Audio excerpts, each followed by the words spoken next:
Bismillahirrahmanirrahim. Assalamu alaikum class pre-9. It's your first video lecture after regular classes. The date is 5th of June and the day is Saturday. Let's start lecture of the day. As you know, we have completed 7 units. Today we are going to start unit number 8. The topic is stopping by woods on a snowy evening.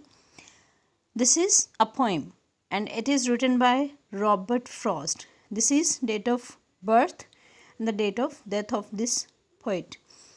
अच्छा जी, topic है आपका stopping by woods on a snowy evening. इसका मतलब क्या है? इस woods कहते हैं जंगलात को. स्नोई इवनिंग ऐसी इवनिंग जिसमें बहुत ज़्यादा स्नो पड़ी हो, बर्फ़बारी पड़ी हो, यानी ऐसे जंगलात जिस पे बर्फ़बारी पड़ी हुई हो उसके करीब रुकना. ये सीन बेटा देखने में बहुत फैसिनेटिंग लगता है. पोइट ने इस टॉपिक को क्यों चूज़ किया? क्योंकि रॉबर्ट फ्रॉस्ट जो है वो नेचर पोइट है. नेचर पोइट मीन्स ऐसा पोइट जो कि नेचर पे लिखता है, वुड्स पे लिखता है, माउंटेन्स पे लिखता है, रिवर्स पे लिखता है, सीजन्स पे, रेन्स पे लिखता है. ठीक है, उसको नेचर पोइट कहते हैं. प्री रीडिंग में क्वेश्चंस हैं. पहले तो हमने इसको देखना है. Does the title reflect the theme of the poem? This is title. ठीक है, अब हम जब पोएम पढ़ेंगे उसके बाद हमें आइडिया होगा कि क्या ये टाइटल हमारी पोएम के थीम को, मरकज़ी ख्याल को, मेन पॉइंट को रिफ्लेक्ट करता है. क्या उसके बारे में हमें ये टाइटल सब कुछ बता रहा है. Second question, what makes nature poems appealing to you? Nature poems ऐसी पोएम्स जिसमें नेचर को डिस्क्राइब किया जाता है. तो क्वेश्चन है कि क्या नेचर पोएम्स आपको अपील करती हैं, आपको अट्रैक्ट करती हैं, आपको पढ़ने में उनको मज़ा आता है, आपको अच्छी लगती हैं.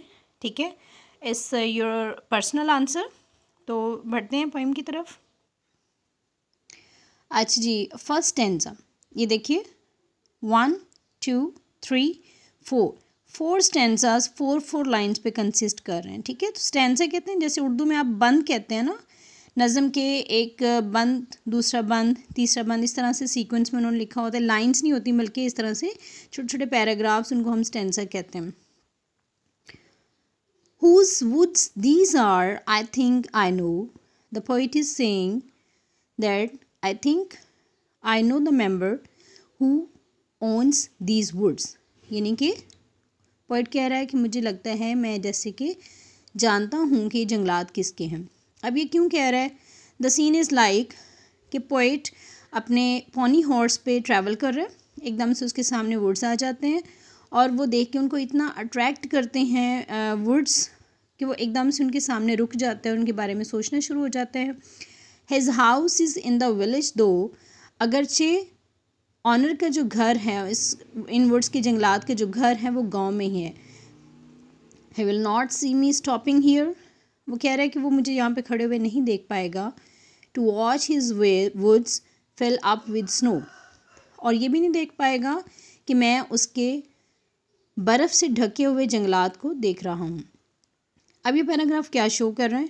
ये पैराग्राफ बेटा इस तरह का थीम आपके सामने प्रेजेंट कर रहा है जिसमें ये बताया गया है कि जो पोइट है वो इस बात पे सोच रहा है कि इतने जंगलात खूबसूरत लग रहे हैं, स्नो से ढके हुए हैं, लेकिन इसका जो ऑनर है, he is living in his village, he is not here to see this beautiful scene. यानी वो इस खूबसूरत मंजर को देखने के लिए यहाँ पर मौजूद नहीं है. My little horse must think it queer. अब यहाँ पे लिटिल हॉर्स पे वो ट्रैवल कर रहे हैं, वो कह रहे हैं कि उसके लिए भी ये हैरान कुन बात है कि मैं यहाँ पे क्यों रुका हूँ. क्योंकि लिटिल हॉर्स को रुकना होता है किसी डेस्टिनेशन पे या अपने फार्म हाउस पर. To stop without a farm house near, ये देखिए यहाँ पे फार्म हाउस का जिक्र आ गया है कि लिटिल हॉर्स ये सोच रहा है कि इर्द गिर्द कोई फार्म हाउस भी नहीं है, तो हम यहाँ पर क्यों रुके हैं. Because nature attracts man. ठीक है, मैन तो एनिमल्स को नहीं अट्रैक्ट करते हैं, उनको इस चीज़ का आइडिया नहीं होता.